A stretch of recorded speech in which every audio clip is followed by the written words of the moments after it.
Jamais le Mozambique, ancienne colonie portugaise du sud-est de l'Afrique, n'avait subi une telle attaque djihadiste. Des dizaines de morts, certains décapités en pleine rue, sont à déplorer à Palma, port du nord du pays. Des méthodes similaires à celles de Boko Haram, AQMI, Al-Qaïda au Maghreb islamique ou encore des Chebab au nord et à l'est et à l'ouest du continent. Nous sommes en compagnie de Mériadec Rafray, journaliste spécialiste des questions de défense et des conflits en Afrique pour Le Télégramme et Fil Média. Mériadec Rafray, bonjour. Bonjour Philippe. Une attaque de cette ampleur au Mozambique, pays très au sud du continent africain et majoritairement chrétien, c'est du jamais vu.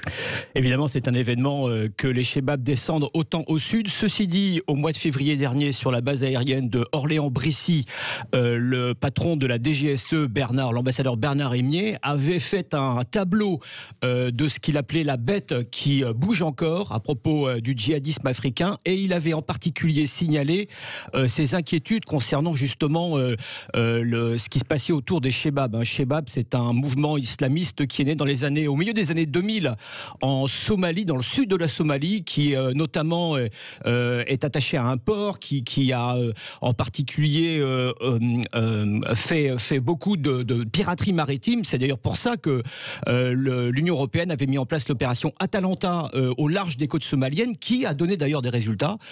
Ces Chebab sont ultra-violents, ont des liens avérés avec Al-Qaïda au Pakistan, Al-Qaïda au Yémen. Ces Chebab ont fait un certain nombre d'attentats ultra-violents dans toute la région. J'en cite un seul pour vos auditeurs, celui qui a eu lieu en 2013 à Nairobi au Kenya. Oui.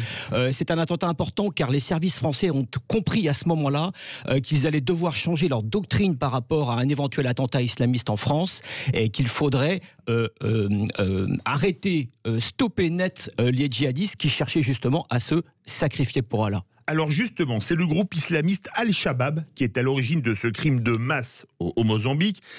Les méthodes et le corpus idéologique sont-ils les mêmes que pour Al-Qaïda au Maghreb islamique, Boko Haram dans le sud du Maghreb et le golfe de Guinée, ou encore les Chebab dont vous avez parlé en Somalie, donc un peu plus au nord?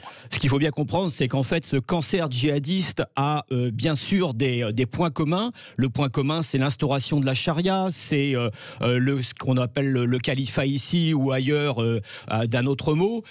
C'est aussi souvent l'ultra-violence. Les Chebab sont connus pour leur ultra-violence, mais si on remonte un peu plus au nord et du côté ouest, du côté du lac Tchad, on a un groupe qui s'appelle Boko Haram, qui s'est installé donc au nord du Nigeria, à la frontière entre donc le Nigeria, le Cameroun et puis le Tchad. Un groupe ultra-violent également, qui est connu pour prendre en otage la population civile, en particulier les jeunes femmes. Il y a eu plusieurs événements de ce type-là.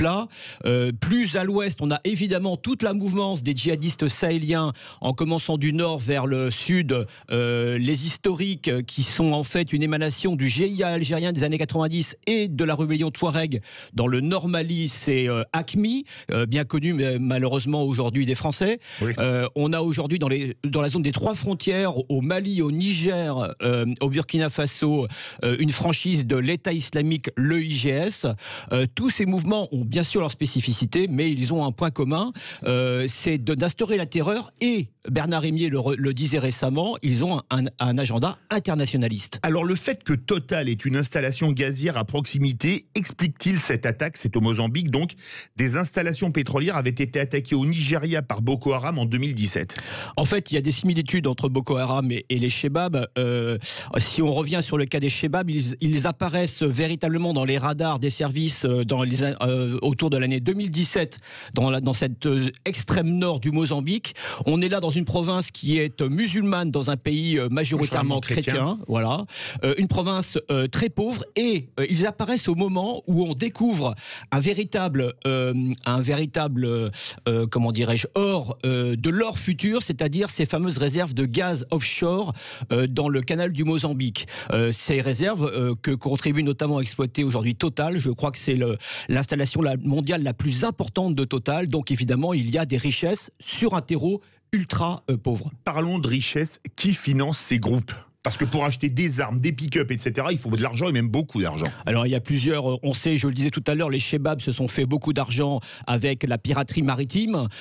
Ils trafiquent également, c'est connu notamment l'herbe qu'on appelle le cat, c'est en fait tout un tas de stupéfiants. Il y a évidemment la traite humaine dont on ne parle pas assez.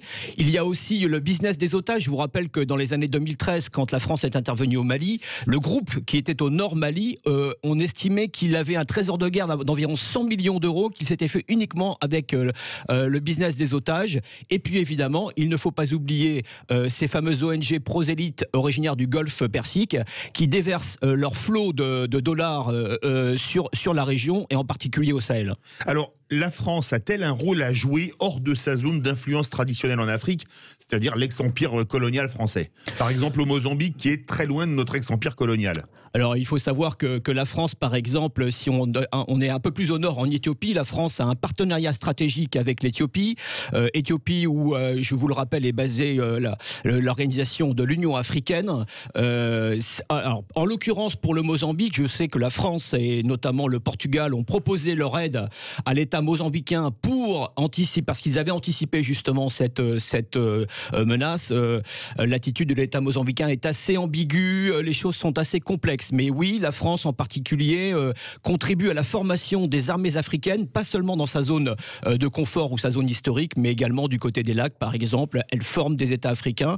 Je crois que c'est un pilier important, c'est-à-dire contribuer à la sécurité, qui est la première condition pour éviter l'invasion de ces cancers, de ces cellules métastasiques djihadistes. Merci beaucoup, Mériadec Raffray, journaliste spécialiste des questions de défense et des conflits en Afrique pour le journal Le Télégramme et Field Média.